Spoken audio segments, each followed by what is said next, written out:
if you're listening to this and you're thinking about getting into sales, you got to understand we're going to get rejected because there are times when we're selling things that people don't want or they don't need or they don't perceive that they want or they don't perceive that they need. You got to be an expert at relationship building inside your company. There'll come a time when you're out there selling and you're going to have to get some information. And that's from the people that you've made that connection with.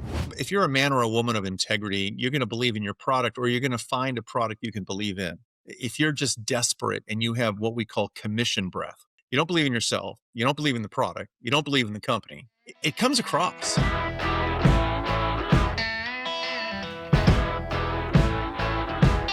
All right. Hey, Curt Tueffert. Welcome to Tales from the Shift. How are you, sir? Hey, Shane, I'm doing great. How are you today? I'm fantastic. Glad to have you on, a true master of sales. Really looking forward to picking your brain onto how being a salesman works. Full disclosure, I sold cars a long, long time ago. And I don't think that I probably didn't do it right. It was more of a hand to mouth kind of, give me some money, let me get out of here kind of thing. And I didn't see it as my future career also. So I think that looking back on it, if it was done correctly, that there's a lot to learn there. And there's a lot to be done in order to make it a career and actually bring in a good income that sort of keeps itself going over time. The journey it goes all over the place, right? And it's just listening a little bit to your background, it's truly amazing and how much all the different ways that you've developed what you've done and how that contribution leads to the story that we're having right now today for everyone listening and hearing and watching. Yeah. So for yourself, how did you first get started in sales? I felt at an early age that I grew up in a family where money seemed to be the currency of trade in order to get affection. So I found out early on if I could just put all my toys in a box and walk up and down the street trying to sell the toys, I could make some money. That I could go back and tell my parents, look, I made money. Now pay attention to me. That was the most crazy thing. And as I was going through, middle school and high school, everybody was always asking the question, what do you want to be when you grow up? And I thought I wanted to be an oceanographer. I thought I wanted to be all these things. Sales was not really that part of it. I actually graduated with a degree in computer science. And I thought I was just going to sling code back when it was Fortran and Pascal and COBOL, way before we had the advanced languages. And then what I found is that I got my job out of college.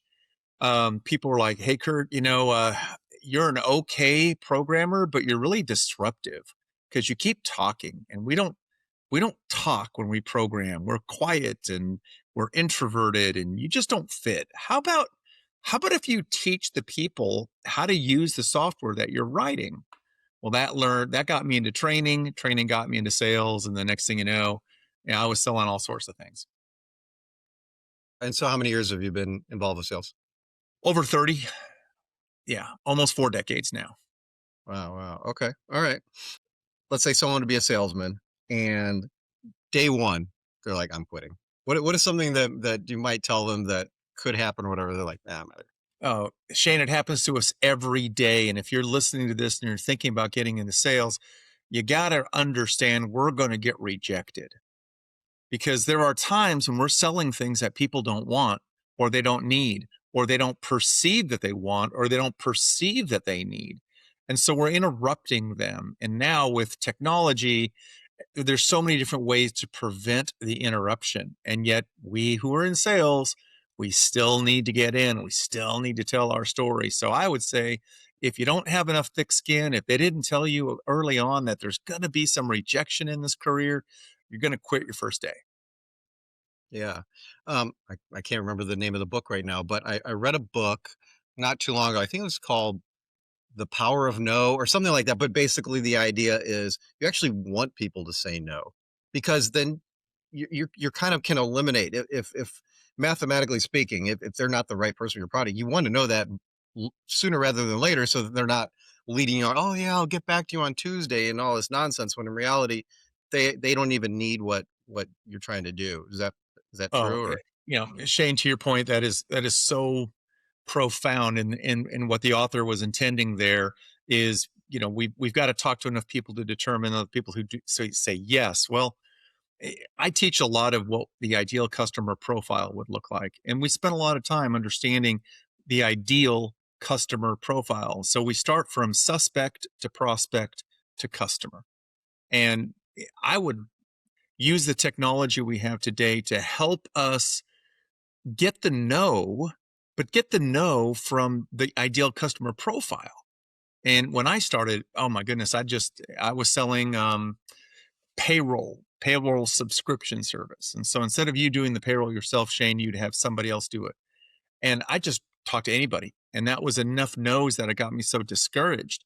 If I would have just had the foresight to say, people with less than 20 employees who have a very demanding job that has a lot of turnover, who aren't very adept at the administrative task of payroll, that would be an ideal prospect because they tick all the boxes. And then if they said no, it would be for either a very logical reason or a very illogical emotional reason. But at least they're the kind of people that have the kind of things that we can offer them to take off their plate. That's the hardest thing is you've got to be able to understand whatever product or service that you're selling, who would be the ideal customer? What are their needs and their wants and their whys? The needs are what we see at the top of the list. This is the surfacey stuff. This is what I need. I really need this. I understand that. What is it you want? Wow. Wants, they don't come across as easy, but when they trust you enough, they'll share with you what they really want. And then if you really are good, you can say, well, why is that so important? Needs, wants, and whys. Hey, all right. And over the years, is there anything that you carry with yourself from the job, such as habits, injuries, tattoos, anything that's somehow affected you in the long run? Being a salesperson or being a salesman, the injuries you get are all internal injuries. Unless you're selling knives and then you're getting into a knife fight and you're showing all your scars, that would proof of the product really working. Most of our scars emotionally are just this whole, how many times did you fall down and how many times you get up? And each time you get up, I mean, you got to brush yourself off. So there's, falling down is going to leave a mark on your elbows, your hands, your knees.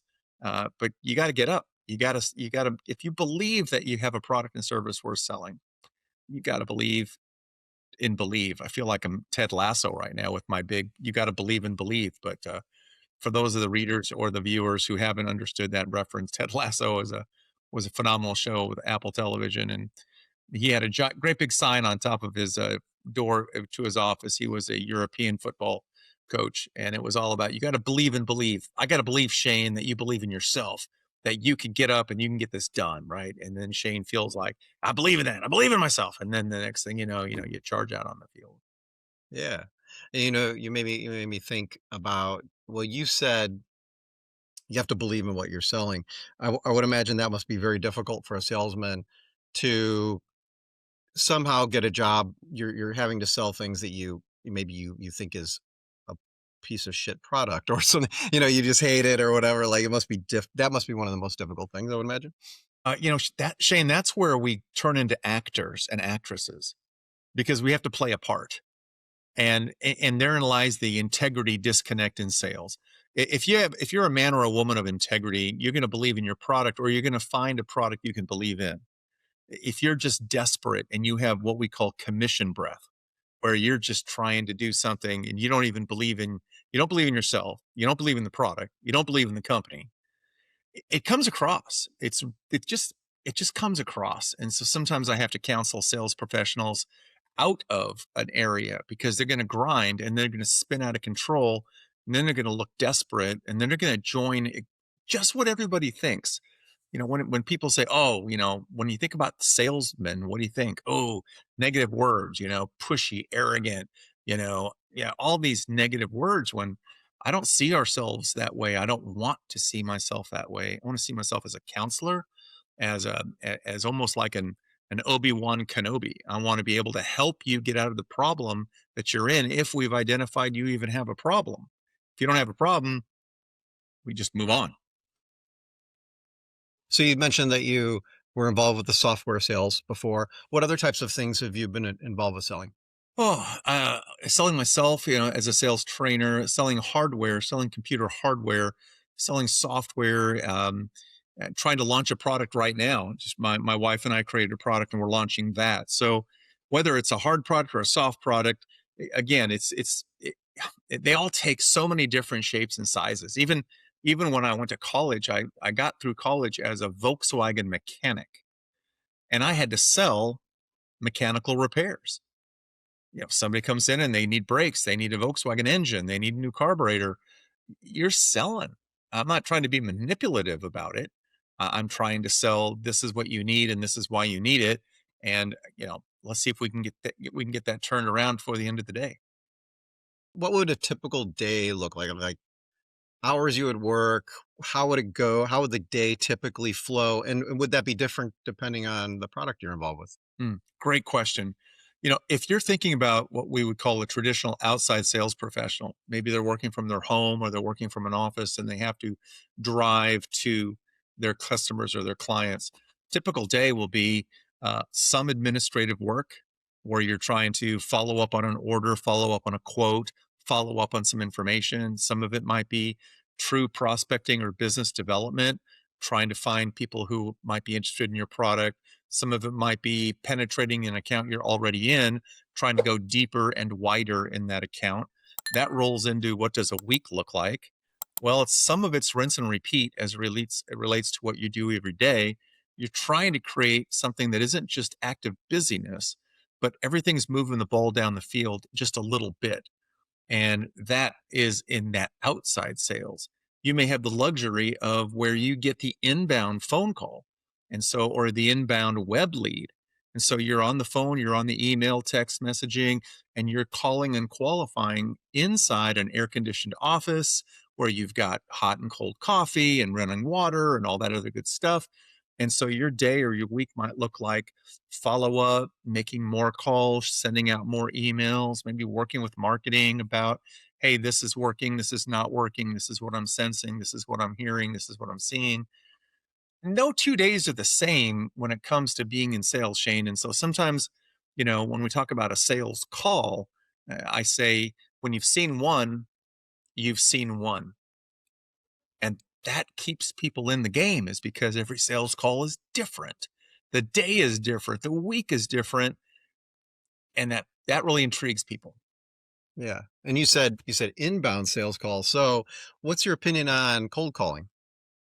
Well, you've got warm cold calling and cold calling. You've got inbound and outbound. It's a necessary part of what we do. I'm not saying it's a necessary evil. Again, we paint into these negative areas. Outbound cold outreach is what we do in order to expand our footprint, whether it's people calling on the phone, or I buy a list from a Zoom Info or a software company where I have their email address or their cell phone number. I'm calling, I'm texting. As long as I have the ideal customer profile, then there's a reason for me calling you. And I have a reason because many of the people who share your same industry have the same needs, wants, and whys. And all I'm doing is matching what currently happy customers' needs, wants, and whys. This is how we've solved their problem. I want to ask you if you have similar problems, and this is how we solve them. So it becomes kind of an educational call. And that's what makes it fun. A cold call, that's not fun. Well, it sounds like, correct me if I'm wrong, that it sounds like to me cold calling would be more difficult than an inbound call. Someone who's already pre-qualified. We went on your website and we want to buy your thing. Okay, fine, whatever, right? Would you say that when you're first getting started in a sales career, that generally cold calling is kind of where you're gonna cut your teeth, sort of, and that's kind of where, and then as you move through the ranks, you become more into inbound or even repeat type Great question. situations. That's a great question. Every career has a baseline. In fact, even Mr. Miyagi on The Karate Kid, the baseline was wax on, wax off, paint the fence. And that was a baseline to have your basic defensive and offensive karate moves. So in sales, your baseline is you're probably going to be handed some business or some accounts that don't like you, know you, trust you, don't like your company, know you or like your company. And yeah, you're on an educational quest. You're trying to share information with those people through cold calling, cutting your teeth, getting scrapes, handling rejection. And to the degree that that product or service is good, or to the degree that the database has got some kind of management to it, then your time in the cold calling recycles isn't as long as. If you work for a company that doesn't have any structure or sales management and they just say, here's a box of rocks, go sell them, man, that's a long, tough game. And what happens is a high turnover. People don't get the win before they get so much rejection that they tap out. Well, I mean, I do remember doing the car sales. To me, it seemed easy almost when the people would come to you, oh, here, well, look at this Honda Civic. Okay, fine. Easy peasy. But there were times that they handed us a big thick book and said, here, call these people that bought a car 5 years ago or what have you. Those were just, I was quaking in my boot. Nothing ever happened. I completely failed it. Every single one of those phone calls I made, probably because I didn't know what I was doing, but still, that was pretty cold as far as cold calls go, I would say. We all get that ugly list of dead customers, and we're out there trying to resurrect all these dead customers. It's very, very difficult when somebody comes in looking for specifically a Honda Civic or an Accord. They at least pre-qualified themselves into the make and model. Now we just got to figure out if they got a down payment and what their APR could be, and you might have them driving off the lot happy that same day. Now that's a fun return on investment. All right, Kurt, why don't you tell us what is perhaps the worst day you ever had in this job, or maybe the best? Recently, I would say the worst day as a sales vice president, coming up with a really good idea and sharing it with my boss, and then having my boss say that's the dumbest idea he's ever heard. Or no, I hate that idea. And so I took it very, very personally, even though 30 years in sales, I can handle rejection. I've had rejection given to me a lot. That was a bad day because it caught me on a bad moment, right? In sales, we're still emotional human beings and we have good days and bad days. And if we're on a bad day and our cycle is, we're spinning out of control, any negativity, any rejection only exacerbates that. And tragically, it was one of those days that, man, that everything was bad at that day. You quit 500 times in your mind. Good day, closing some big deals, getting something through the discovery call, answering their questions, doing the research, being going through what we call, right now in basketball, it's March Madness, where we went through the whole basketball thing.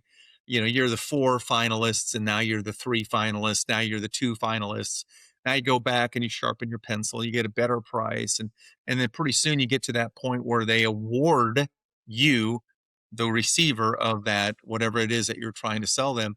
That's a really rewarding day, and it can be a great big win. It can be a series of small wins. We who are in sales, we define the win for us on any day given week, right?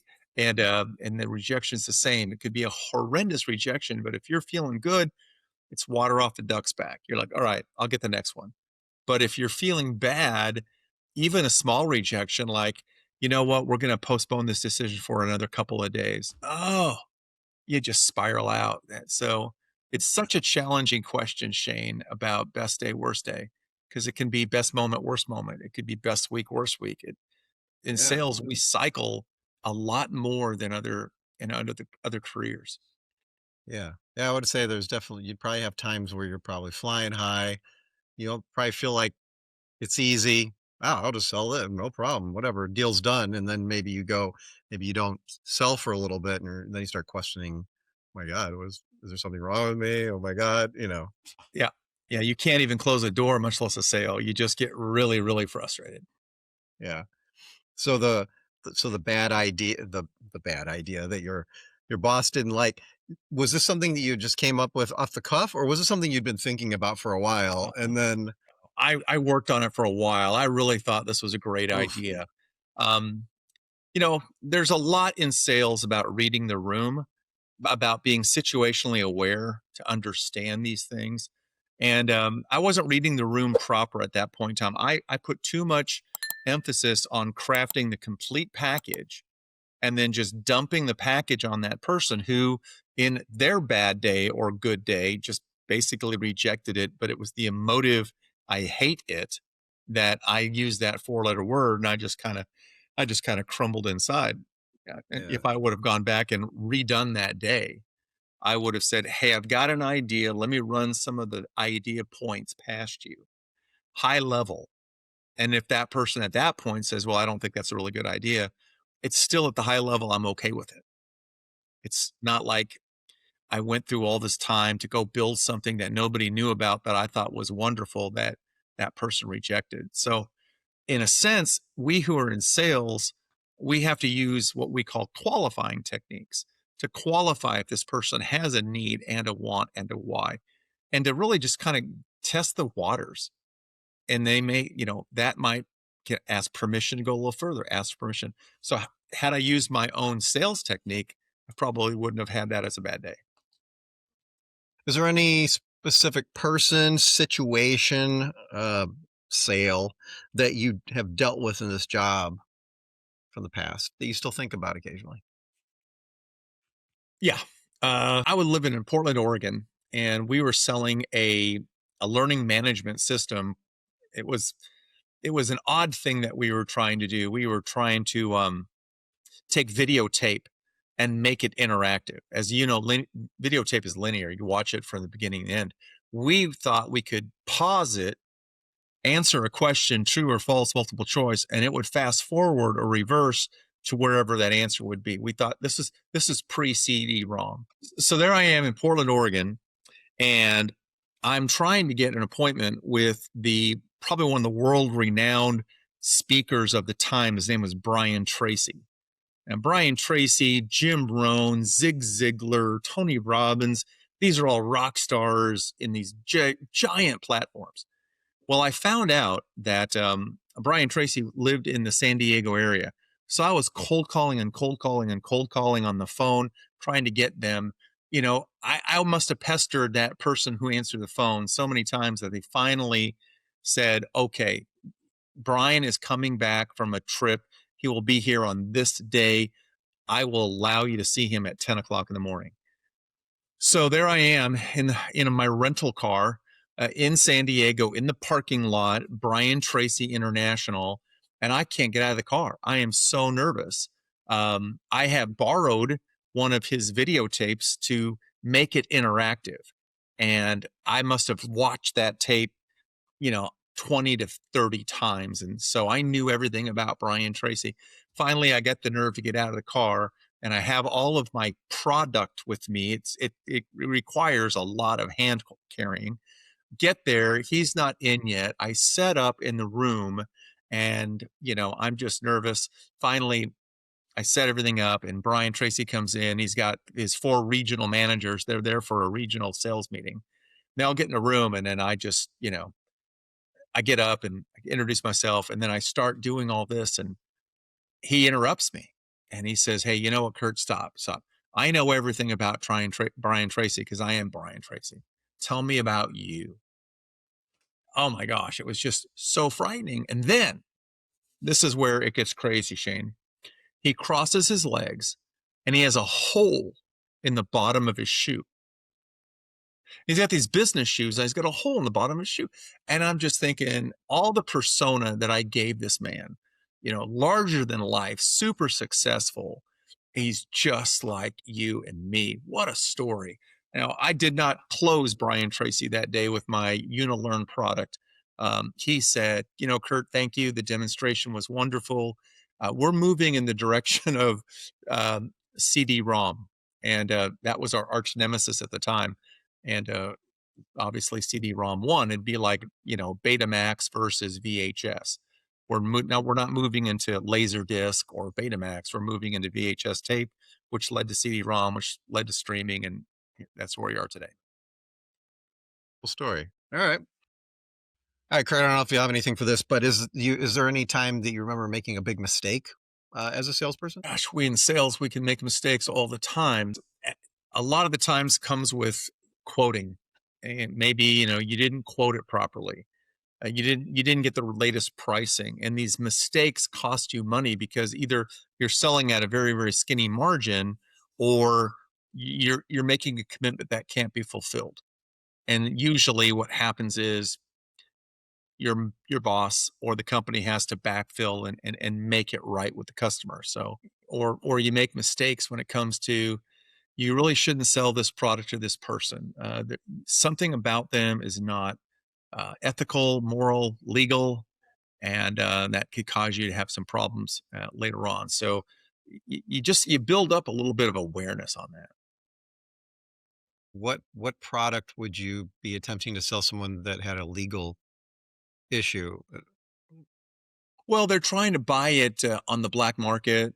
They're trying to buy it out of territory.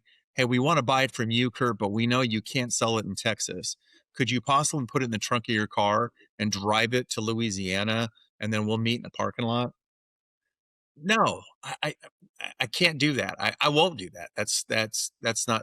There's no gain in that. I mean, if you're going to be if that person is that kind of a person, it's probably not, the right person to sell your product to.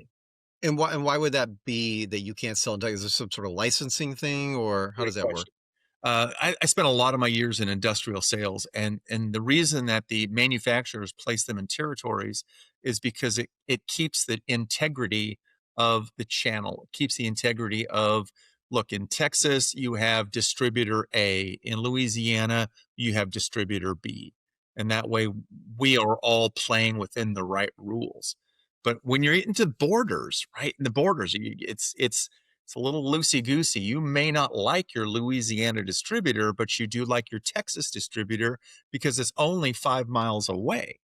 And so you're trying to, buy it in Texas, but you can't. So it gets messy. And so we try to just honor the rules of the that our manufacturers give us. Okay, all right, understood. Hey, quick timeout. If you made it this far in the video, then you must like it at least a little bit. If that's the case and you want to see more, then please like and subscribe, and I'll keep bringing you this content. And it helps YouTube figure out that people actually like this, and they'll send people this way, and we'll grow. With your help, I really appreciate that. Thank you. How would you describe some of the interactions with your peers? Shane, sales is highly competitive.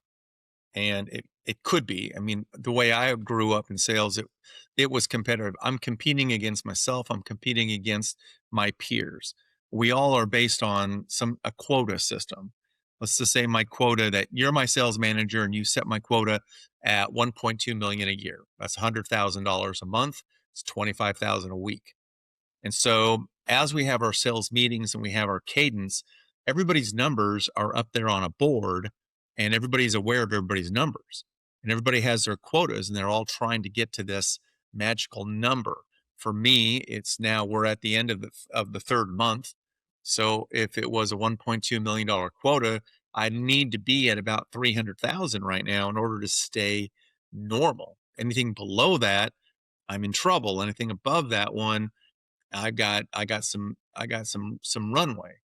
And so all these numbers are amongst our peers, and everybody sees these. And then there's some goading and some cheering on and all of that, and it can become, it is very competitive in that marketplace, and that just spurs a, a need to say to the sales manager, who do you try to hire? Some of the people I know in sales management like to hire athletes because athletes are inherently competitive. So if you have a competitive environment, you were selling cars for a while, and it's a highly competitive environment because it could be a president's club. It could be incentives. It could be your compensation plan. Once you reach a certain dollar amount, your commission structure gets even more lucrative. So now you're competing against yourself. How fast can I get to that next level? And that next level brings in a lot more money. So how do I get there? So it tends to breed that. Yeah. So tell us a little more about the quotas thing. So if you said, I think you said 25,000 a week, are we talking about that's how much the item is sold for, or is that how much profit is in the item? Like, what would you mean by that? It would be more. Let's just say that you have a product that sells for a range of products, and they sell for $500 to $5,000, and you sell a lot of these things, and per month. And so your monthly sales have to be at a certain dollar amount. So I'm reducing my nut, my big number, my $100,000 a month quota, and I'm trying to divide it into four bite-sized chunks of 25,000. So that helps me to manage $5,000 a day. If I can sell $5,000 a day, I hit 25,000 a week, which is 100,000 a month, which is 300,000 a quarter, which is 1.2 million. Bam. And and so if you have other people around you and you have some kind of an email that goes out at the end of the month, here's Bill, Sally, Lisa, and Johnny. Here's your quotas. Here's your percent of plan, and it just spurs everybody on as long as it's a level playing field. Um, Okay. Okay. So you were so $5,000, the item is $5,000. You sold 5 of those in a month, or sorry, in a oh, week, then yeah, that'd be 25,000. Okay. but it's never that easy, as you and I both know. It's never. Sure, If sure. that was Yeah. easy, then everybody would be doing it successfully. Do you think it's easier to be involved with sales where you have to sell many more of the items, or is it easier to be involved with sales where the items are very expensive, like tractors or airplanes? Great question. That first example, it's very transactional. So you get those endorphin hits all the time because you have the ability on a small sales cycle. If your sales cycle is 30 days or less. Do you have this in stock? How much does it cost? Let me sell it to my boss. Okay, here's your purchase order. Boom, boom, boom, boom, boom. Or, like you said, if it's tractors or airplanes, long sales cycles, lots of decisions, many committees, many decision makers. Maybe that sales cycle is 6 months to 2 years. It's a completely different persona of the person who sells the 2 year cycle than the 2 week cycle. And when you switch those two, now we got a problem in sales management because the guy that's waiting for that 2 year close can't make his immediate number. And the guy who's making his immediate number can't sustain the knowledge that this decision will take 8 months to make. So we got to ask those questions early on in the interview process about that person and their behavioral style makeup. And are they a long view or a short view? Are they into the hunt, into the chase?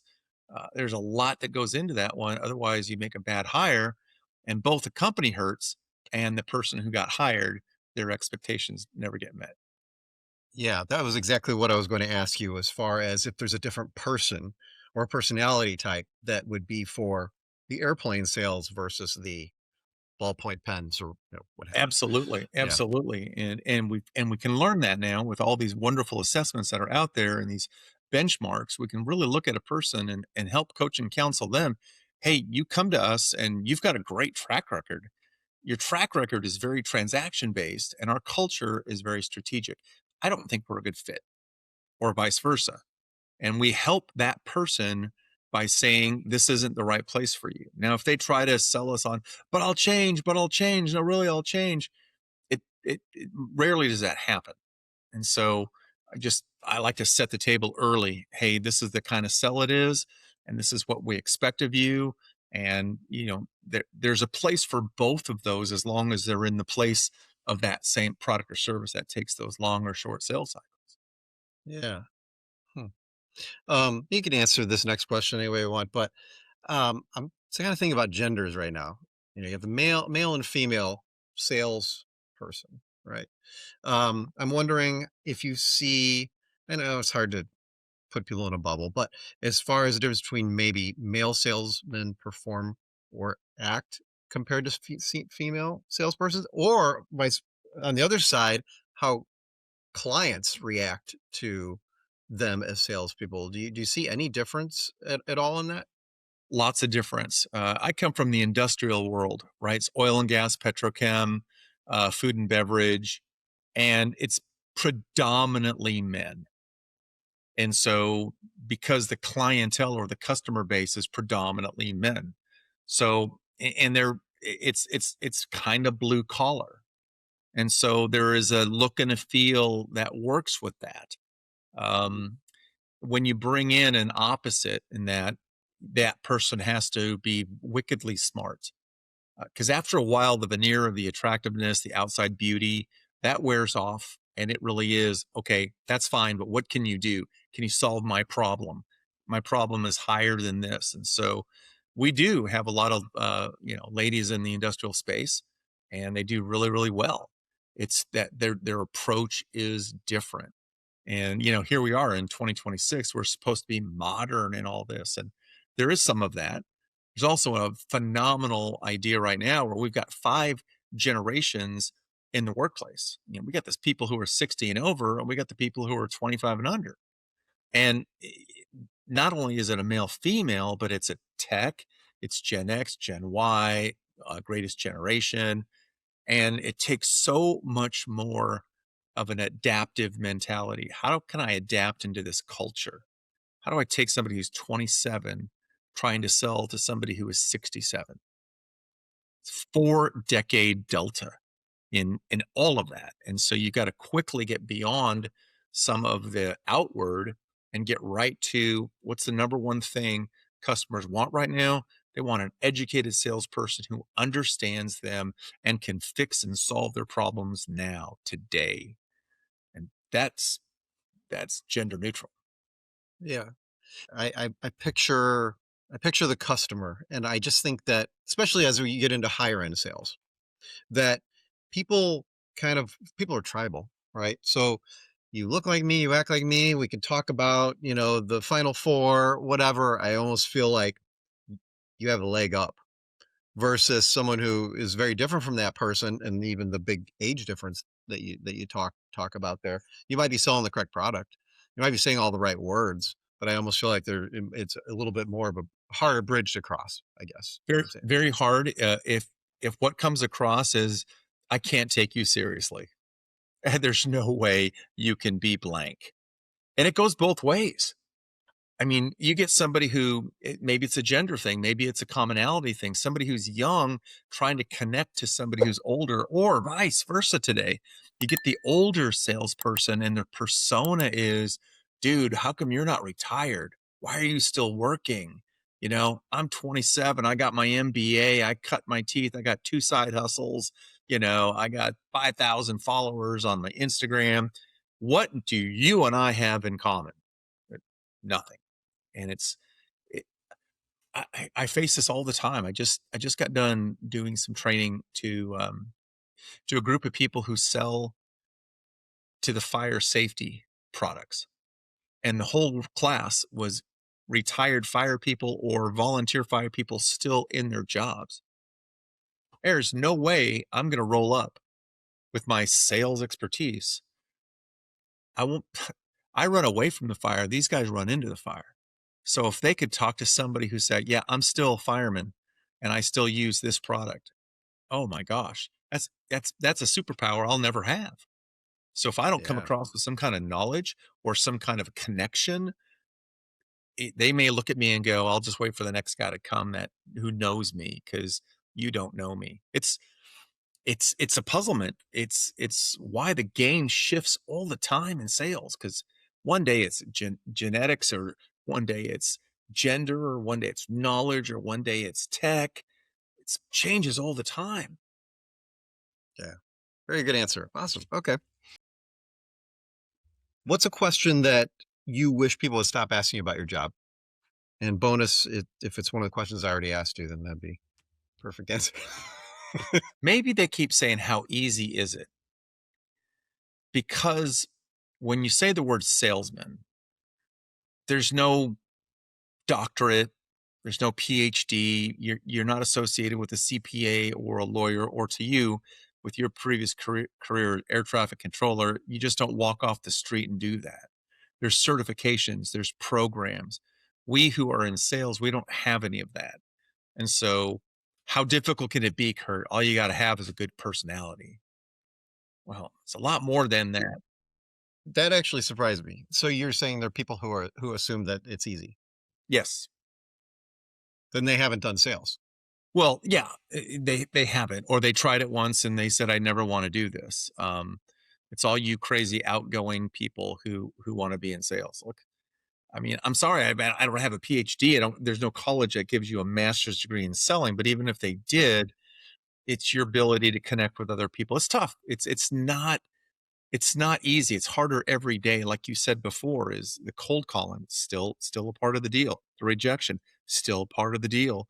The ability at the very end they decide to go with the other competitor because they offered a better deal. Still part of the deal. It's not easy. We had a previous guest on here. His name's Hank Smith. He is a strategic marketer. And his question is, to those just getting started in marketing or sales, what skills would you say are the most future proof for them to learn? Well, Hank, that's a great question. Reading people, connecting with people, building trust and rapport. AI won't be able to see facial expressions yet. I mean, yes, AI can do a lot of amazing things with the ability for Claude to be very therapeutic and very much of a counselor. But when the person is not looking at you and they're playing with their phone, when you hear all these sirens going around outside their office and there is a major emergency and they're distracted, AI can't pick up on that like a true sales pro can. Last question from Hank. Tell us about a time that you had an awesome idea or campaign, presented it to a client, and they shot it down. And how did you recover if you did? I had an idea for a campaign for a client that would roll out this baseline assessment to help them train their salespeople with some kind of objectives analysis. And the lower people, the ones that were in the field, they all bought off on it. They loved it. But as it got higher in the organization, it got shot down quickly because higher in the organization, they were so disconnected from what the field needed. All they saw was a price tag and they couldn't do an immediate valuation to this one. And they were asking me questions of, can you tie this immediately to a total cost of ownership? And can you guarantee me that Johnny and Sally and Susie are going to be better because of it? No, no, I can't do that one. And so it got shot down. That one hurt. That one hurt pretty bad because I just didn't feel people at the top gave it enough of a look. Yeah. Well, it seems like it would be difficult to sell something through levels, like you just described it. So you have a target, right? This person, the way you present to a specific person is going to be different than, well, the next level or the next level, the next level. And it doesn't sound like you even had an opportunity to maybe even reframe it as it got up higher, that it just kind of got pushed. You're right. I didn't have enough advocates at the lower level who could come with me to the next level up and the next level up. And so they just gave it to me and it says, you go run with it.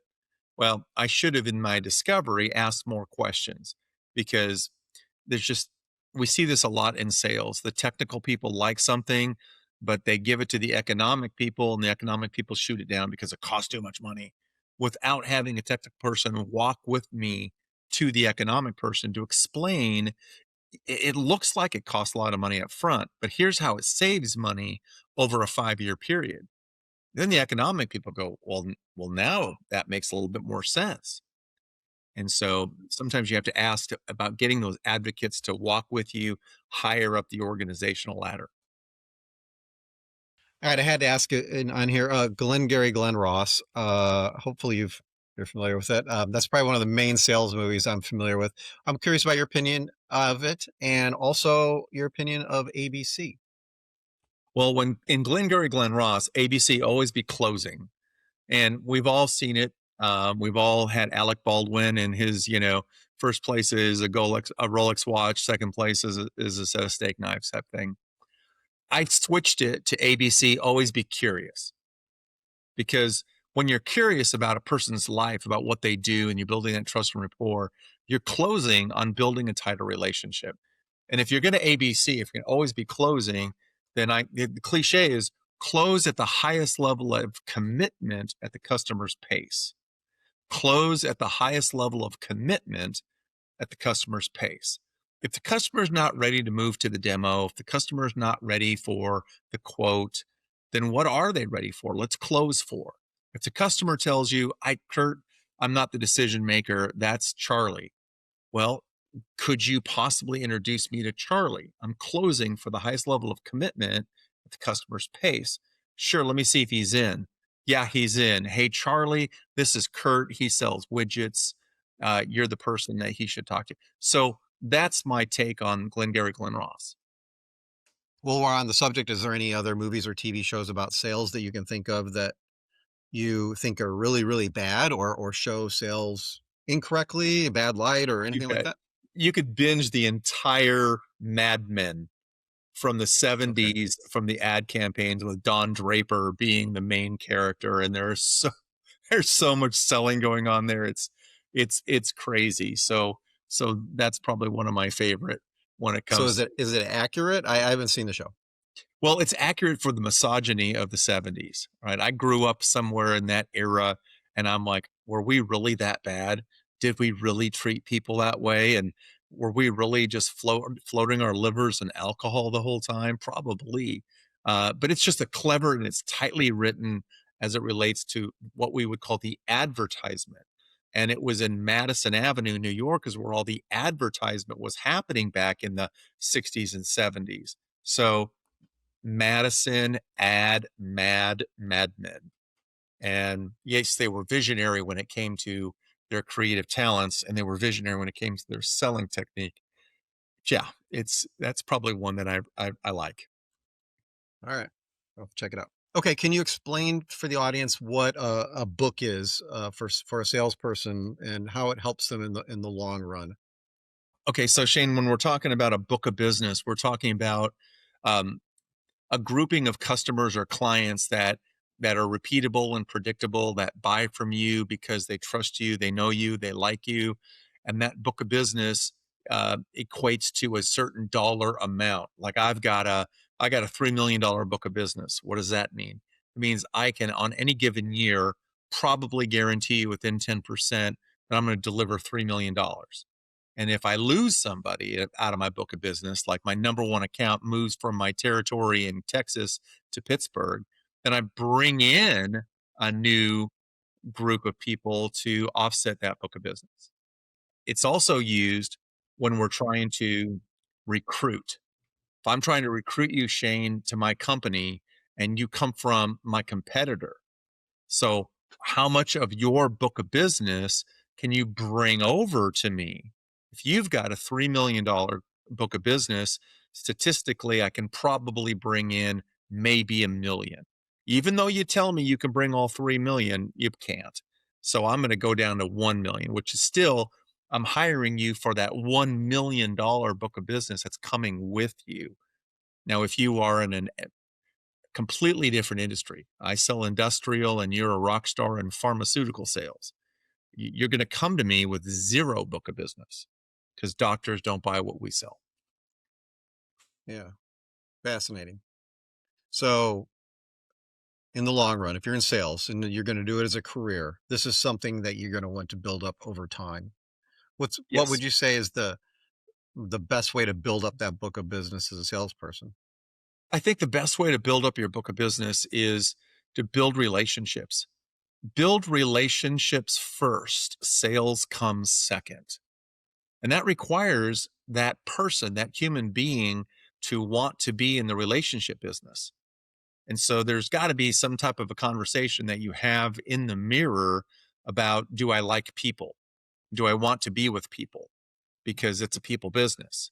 And if I build up enough trust and rapport with people, they'll refer me to other places that will buy me or buy my book or buy my product because they like me, they know me, they trust me. Do you ever find it surprising that let's say someone comes in, they want to interview at your job, and they've been in sales for 20 years, and yet their book of business is virtually non-existent? Or, what have they been doing? Is it that surprise you, or on the flip side, has anybody come to you that you've maybe hired or whatever, and their book of business, you're going, amazing. Like, how did this man or woman create such a book? Is over their career that you were surprised? Well, that leads me to the story about hiring a young man, Mark. We were pursuing Mark because he was the number three salesperson at one of the competitors. And we would take him to lunch and we would take him and wine him and dine him. Twice he'd say, I'm not ready yet. But if I ever were to leave, you'd be my first call. So in my year two, same conversation, same letdown.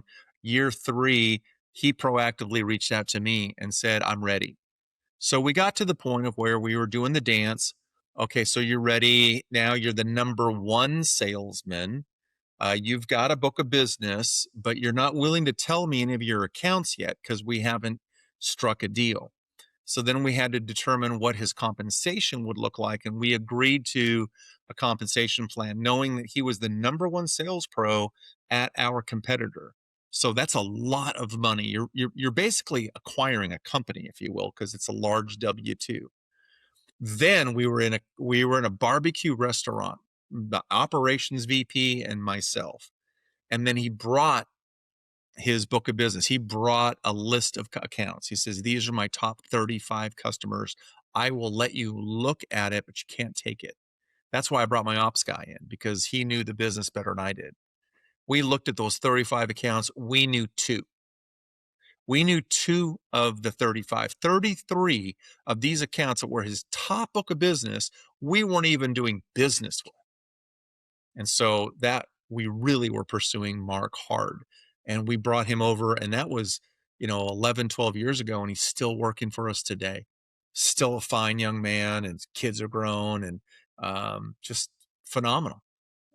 That's because that book of business came with him, and that was exciting.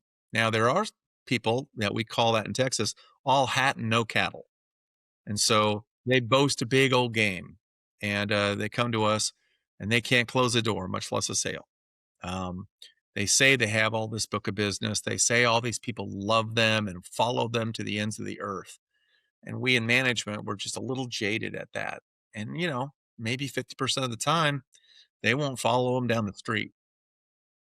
Is there anything you could teach us how to do as a salesperson? Let's say, takes only a few minutes. Yeah, absolutely.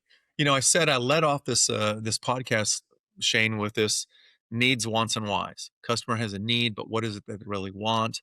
And man, help me understand, why is that so important? Everything around revolves around the art of asking great questions. If I could teach anyone in sales, if they've been in sales for 1 minute or 40 years, we can all get better at asking great questions. When we build that trust and rapport, when people know us, like us, and trust us, they're more willing to honestly answer these discovery questions. And when we ask those discovery questions, we're actively listening for the answer and we're following up. That's interesting. Tell me more about that. Or, well, how so? Or what happens when that happens? Or what happens if nothing happens? That's interesting. Tell me more about that. You're moving into a cycle of the art of asking great questions, because you're teasing out the answers you're seeking for the future, where you get a chance to present your product or service. So if I'm selling a product, a simple product that allows meetings to have a little bit more meaning, I might start with, help me to understand, what kind of meetings do you have? Well, we typically have staff meetings every 2 weeks. How long are those meetings? Have you ever thought about invoking something creative in those meetings to spark better conversation? If you had something of that nature that was reasonably priced, would you be interested in something like that? I haven't sold my product yet. I'm just asking a lot of questions. Yeah. Because when it Yeah. comes time to say, here's something that might work, I created this product that allows people to very quickly create icebreakers or follow-ups or break people into teams, and that can cause you to ask questions that are much more systemic to the problems that you're trying to fix. Really? Wow, that's amazing. But if I just walked in there going, hey, I got a product that does all this stuff, and you look at me and you go, Curt, I don't go to meetings. I don't attend meetings. I don't manage meetings. We don't do meetings anymore. Then I just prematurely made the assumption that you would buy my product. And that's where the amateur salesperson keeps coming back. Yeah. So needs, wants, and why. And it sounds like you summed it up. Like, really, you have to be a curious person. If you ABC, have no, always be curious. Yeah. that's right. All right. Brought it back. Brought it back around. Perfect. How about pay? Let's talk about pay for a salesperson. I know this may be difficult to describe, but what can someone hope to make in this career, starting from the beginning and moving up? That's a great question. A lot of people chase themselves into sales because of this limitless opportunity to make money. yes, there's opportunities depending on the compensation plan to get paid more than the CEO. And but it's a rarefied air to do that one. A lot of the times in Mark. introductory, pardon? Mark. Wasn't that the guy Mark, with the yeah, book? yeah, He's exactly. making He's a guy making it. like that. So here's the way we would do that. I would say in compensation, depending upon what you're selling, if it's transaction based or long strategic sales cycles, your compensation is going to be a combination of a base salary and some type of a commission or a bonus or an override. Think about it intuitively. If it takes a long time to sell that product, you're going to get a higher base salary because you don't want to starve out. If it's something that's transaction based and the sales cycle is less than a month or 2 months, then the base salary will be a little bit less, but the opportunity to make commissions would be more. And sales is most of the time, it's kind of a, you eat what you kill kind of a thing. Now, if you're into high-end security, software security, the software sales game where you've got some long sales cycles, you get big base salaries because a lot of that software is just zeros and ones in a computer. So it's a different kind of a pay structure. If you're into some of these 100% commissions like real estate, whether it's commercial real estate or residential real estate, theoretically, you're trying to turn things quicker. Now, your turns are going to happen in these seasonal series rather than. So here in Houston, during the transitory months when everybody's changing schools, May through August are going to be your hot months. So everybody's going to make their money in May through August.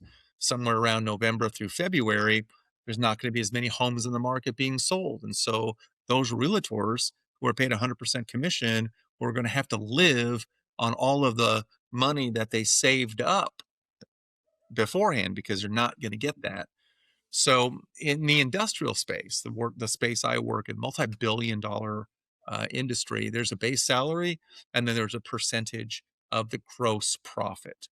And so some company has a compensation where they're based off the sale of the product. Sometimes the compensation is based on the gross profit. So if it costs $50 and you sell it for $100, that's a $50 gross profit.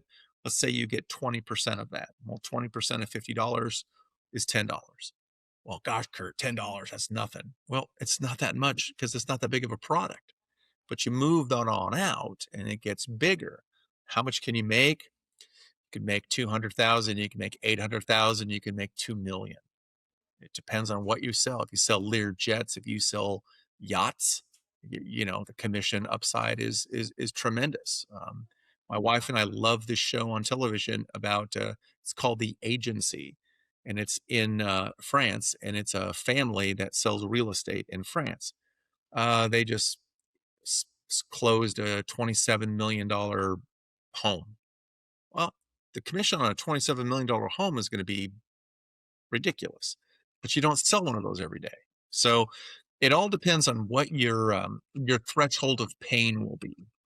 If your threshold of pain is I have to make a certain amount of money or else I'll starve, then you got to marry that against what kind of company you want to sell for, because you might find that it's in your sweet spot and you don't have to look over your shoulder, and that's great.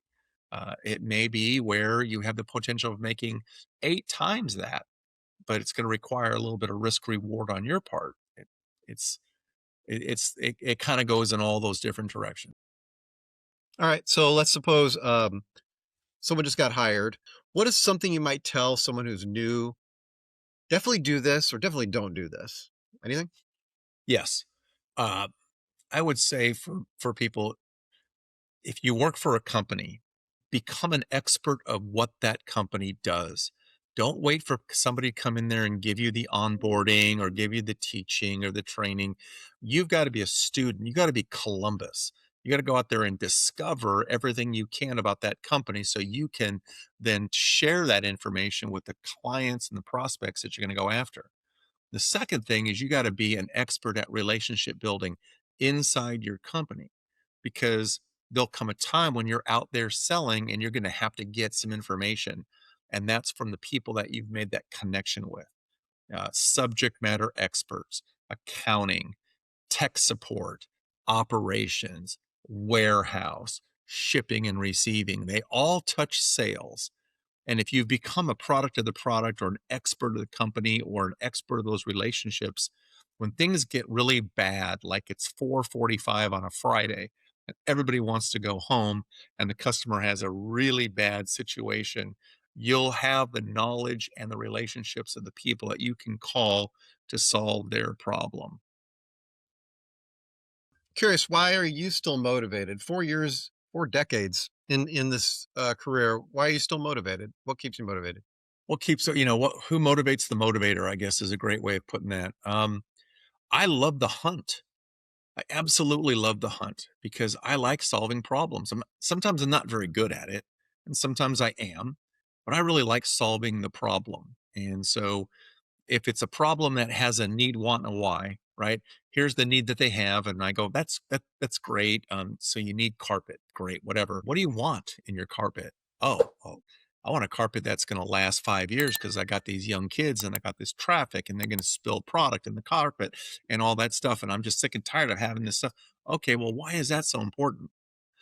Because, and then they tell you their why, and that why is what's going to motivate them to look at carpet samples later on. Once I ask, sounds exciting. Do you know that there's different cuts of carpet? Some are X dollars a square foot and some are Y dollars a square foot. Where do you think you are in your budget? Well, I want the cheapest carpet that lasts for forever. Okay, well, we got problems. But the whole idea is that I love asking questions to solve the problems. And I think that's just what makes me more of a player coach, if you will. Yeah. So at the end of the day, what do you do for fun that helps fill up your cup from doing all? I do a lot of volunteer work. I'm active in my church. I'm active in other things. I love to scuba dive, so that's an outlet for me. Those are some of the things that I love to. I love podcasts and I love giving back, and so all of that happens to fill my cup. And I just think sometimes the cliche "age is just a number" is a philosophical way to stay young. Age is just a number. I got an anniversary date of my birth coming up in about 30 days. And it's a big number and I don't even care about it. I just keep on going, right? Because I got these things I want to do, and yeah, and that's just the way I look at it. And it just kind of reflective in the ability to connect with you and to connect with your audience. I appreciate that coming on here and connecting with us for sure. All right. If you could go back and talk to your younger self, you're getting ready to go into sales, or you're even thinking of going, you haven't even decided yet. What advice might you say to yourself? What might you tell yourself? This is an awesome profession to get into. Um, Always stay sharp on solving people's problems. ABC, always be curious about other people, collect their stories, collect all the stories you can on people. Be interested in them for them, not for what they can do for you. It's just one of those cliches I picked up early on. Be more interested in them for them, not for what they can do for you. Make a friend, not a sale. These are these little cliches that I wish I was much better at, but back then I had, two little kids and I was a single source provider. My wife stayed at home and it was scary. I mean, if you couldn't close, it was desperate. So, the last part on that one is surround yourself with mentors. Surround yourself with people who are smarter than you and have those, recruit them into your life. Recruit people who are smart in business, smart in health, smart in relationships, smart in friendship building, and recruit them, nurture them as important as you're nurturing your family. Yeah, right on. Okay. And I think you started to mention earlier, but you have a product Connect Deck Yeah. that you're launching. Why don't you Yeah. tell us about that? What is that? It launched on Easter Sunday. So what that means is the website went live. So I've been doing this for 40 plus years. And what I decided was I created a deck of 30 images, and they're big. They're 4 inches by 6 inches, like playing cards, same, glossiness. And you lay the cards out, and then you have a Connect Deck playbook, a digital playbook that basically gives you prompts. Pick an image that represents where you think your sales are going. now that your first quarter has been completed. If you're talking to salespeople, if I've got engineers on the call, pick a card that represents how you feel this project is going. And they pick up that card. And then why did you pick that card? Tell me a little bit about that. It's basically another way of prompting conversation that typically wouldn't ever happen. And then if you're, I teach in the playbook, now that they have asked that question, follow up a little bit more. Well, why did you say that? Tell me what's going on. And you start bringing out and you're teasing out some of those questions. It works whether you're in sales, ops, customer service, project management, nonprofit, healthcare, education, because everyone just assembles and it's all about the facilitated question. And the digital playbook has pages and pages of facilitated questions to help somebody walk through that. Interesting. So you said you launched a site. Is it just My ConnectDeck? ConnectDeck, my myconnectdeck.com. And there's also a newsletter. I really want my whole goal in Q2, since I'm a sales guy and we're in the middle of a new quarter, is I want to recruit people to just subscribe to the newsletter. It's free. Once a month, I want to be able to send out a ConnectDeck newsletter about how to manage meetings meaningfully. And it's a how to. I don't want to be a sales guy. I don't want this to be all salesy. Look, the product sells itself. It's a good product. It does great things. But I want people to say, wow, I'm kind of stale in the way I do meetings. I'll wait the next issue of the newsletter. Wow, hey, that's great. Curt did this, Curt did that. Here's some ideas. Here's how you might want to do this and such. And so I really value newsletters in 2026, which is how to's, not sell, sell, sell, sell. I mean, you and I, Shane, we've been barraged by salesy things. And I don't want to sell that one. It'll sell itself. My vision is it'll have enough legs just based on the common sense approach. But the content, I really want the content to resonate with people. Yeah. Okay. All right, Curt, we are now at the speed round. Okay, So, speed round. Here we go. The speed round, if this doesn't work, well, it's not your fault. It's failed several times, and it's so basically I'll say a word, and then you just whatever comes to your mind. You say you hate it, love it, say whatever you want about it, and then we'll just go right through. Got it. Here we go. CRM, Hate it. customer resource management software. Yes. Don't like them. For resource management. Yeah. Very, very cumbersome sometimes. Yeah. Okay. Quotas. Love them. Creates accountability, creates competition, creates fun. Do you find that at most companies, the quotas are usually not that difficult to achieve before you're shown the exit? Yes and no. If there's a company that sets a quota for you that is unattainable, then it discourages you for the rest of the year. If you have a company that sets a quota and if you don't make it, then you're terminated in January of the following year, then everybody starts shutting down in the fourth quarter if they're never going to make it. So there is a science and an art to quotas that allows you to achieve the company's goals as well as each individual sales goal. Pain points. Manipulation on the part of the salesperson to get a customer to cry or die. Okay. So it sounds like you don't like them that much. I'm not a fan of pain points. Value proposition. Huge fan as the customer defines value. Okay. Which we'll find out through curiosity. Yes. Objection handling. Love it. Third baseman, my analogy is that when you play third base for a major baseball organization, you've been groomed to learn how to play third base. You know there's going to be balls hit to you all the time, but you're so good at what you do that you're unconsciously competent and you'll be able to check the runner, throw to first. Same thing with sales objections. They come at us. It's part of our game. It's what we do. Get good at anticipating them. And I'll guarantee you that 80% of the time, you're going to get the same 20% of the objections. So master them. All right. The close. Cheesy. We're closing on every step. I'm closing on getting to know you, shaking your hand, looking you in the eye, permission to take notes, asking follow-up questions. That's all part of the close.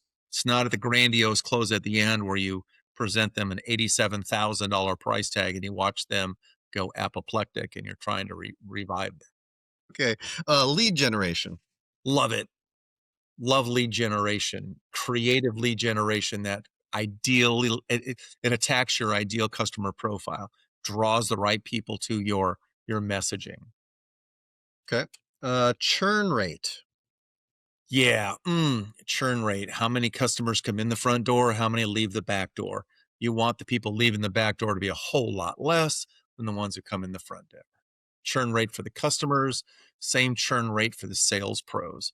Too many sales pros churn, your reputation is you're just, you're just a house that rolls through salespeople. Yeah. So I would imagine if you have a salesperson working for you and they have a high churn rate, they're a liability because they should be able to be closing X amount of customers, let's say, Yes. that another salesperson for your same organization would have closed that person, would have completed the sale. And sometimes we have to kick that up to the sales manager. What's the sales manager doing to lessen that churn rate? Are they managing the sales pros the way they should, or did they get promoted into sales management without any tools? And so they're kind of stuck.